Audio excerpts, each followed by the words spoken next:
अपनों से ही आहत हुई। सुनीता बहुत ही सुलझी हुई लड़की थी।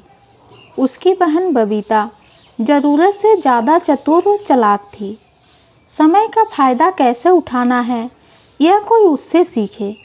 धीरे धीरे ये उसकी आदत बन गई। यह बात उसकी माँ भी अच्छी तरह जानती थी। वह उसकी होशियारी पर बहुत बार शाबाशी तक दे देती थी, जबकि सुनीता सीधी ज़रूर थी, पर वह सब समझती थी और वह कम भी बोलती थी।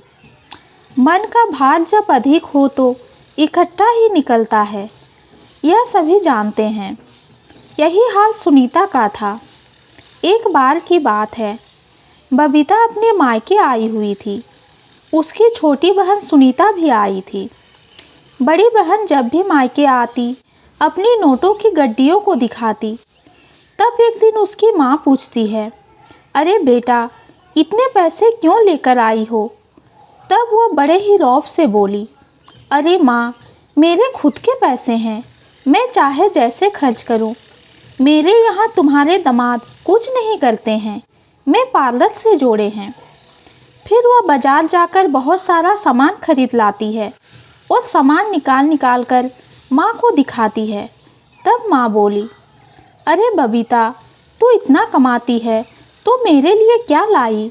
यहाँ के लिए भी कुछ ले आया कर। तब वो बड़ी ही चतुराई से कह देती है, आपने कुछ बोला ही नहीं, क्या ले आते? माँ बोली, तुम मायके आती हो तो घर की मिठाई ही ले आती हो, जैसे कुछ बाजार में अच्छा मीठा मिलता ना हो। तुम तो एक नंबर की कंजूस ही रही। जब से शादी हुई है तब से यही देख रही हूँ। बाजार से इतना कुछ लाई, ये तक तुमसे ना हुआ।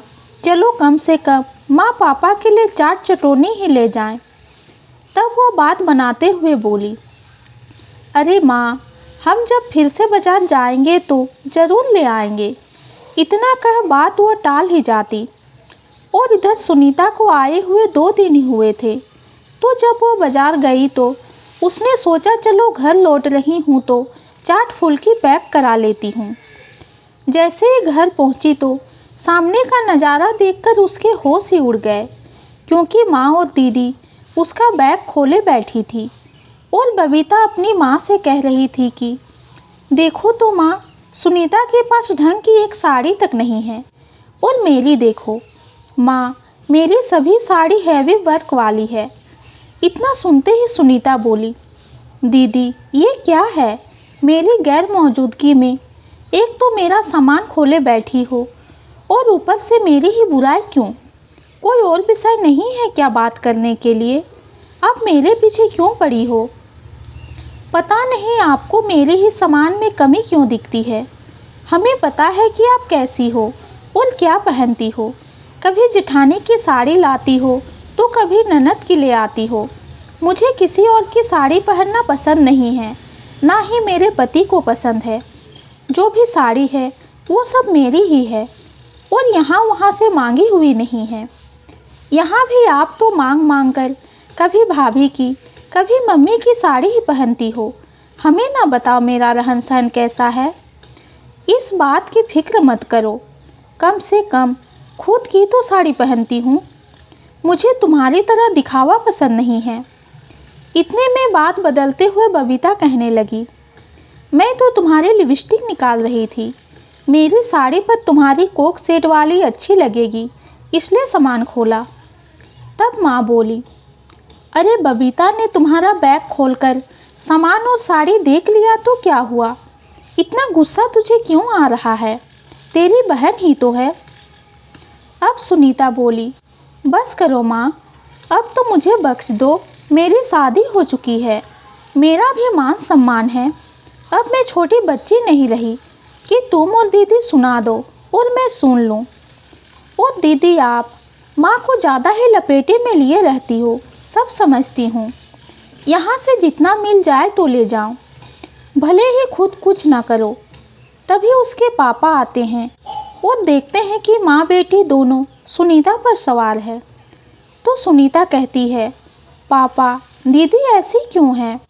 कुछ नहीं तो मेरी ही बुराई शुरू, ये कोई अच्छी बात है? मेरी जितनी चादर है उतना ही पैर पसारती हूँ, ये तो नहीं दूसरे की मांग कर साड़ी पहनूं। दीदी का यही हाल है। वो माँ से मेरी साड़ियों को देखकर बुराई कर रही थी। एक तो मैंने बाजार से लौटते समय सोचा कि सबके लिए चाट फुल्की ले जाऊं, जब साथ में खाएंगे, पर यहाँ तो नज़ारा ही अलग था। तब उसके पापा ने माँ और बबीता को समझाया, तुम लोग को इतनी भी समझ नहीं है कि कब कैसे बात करनी चाहिए। कम से कम इसके स्वाभिमान को ठेस तो मत पहुँचाओ। ये कभी कोई चाह नहीं रखती, और बबीता तुझे तो अच्छी तरह से जानता हूँ। इतना पैसा होते हुए भी हाव हाव लगा रहता है कि कितना मिल जाए, और तुम्हारी माँ भी तुम्हारा साथ देकर बहुत गलत कर रही है। अब बबीता और उसकी माँ की बोलती बंद हो जाती है। उनको लगता है कि हमें सुनीता के बारे में इतनी बात नहीं करनी चाहिए थी। फिर सुनीता अंदर जाकर चाट फुल्की खोलकर सबको देने लगती है, क्योंकि उसके मन में कोई मैल नहीं रहता है। और बबीता भी बात संभालते हुए कहती है, अरे सुनीता, हमारा वो मतलब नहीं था। बस इतना माँ से कह रहे थे कि भले ही साड़ी कम खरीदो, पर फैशन और समय के अनुसार खरीदो। सुनीता बोली, दीदी मैं साड़ी खरीदने में चूजी हूँ।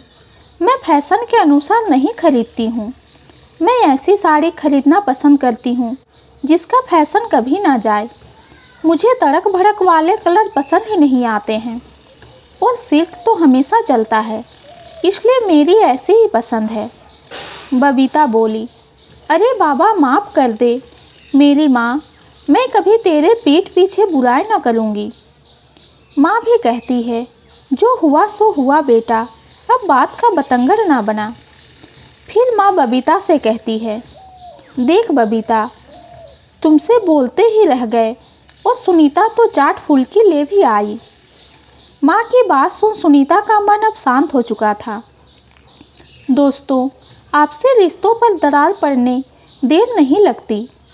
चाहे सगे संबंधी ही क्यों ना हो, मन तो दुखी होता ही है। इसलिए हमें सोच समझकर ही बोलना चाहिए। ये कहानी आपको कैसी लगी कमेंट में ज़रूर बताइए। कहानी पसंद आती है तो चैनल को लाइक और सब्सक्राइब कीजिए। कहानी सुनने के लिए आपका बहुत बहुत धन्यवाद।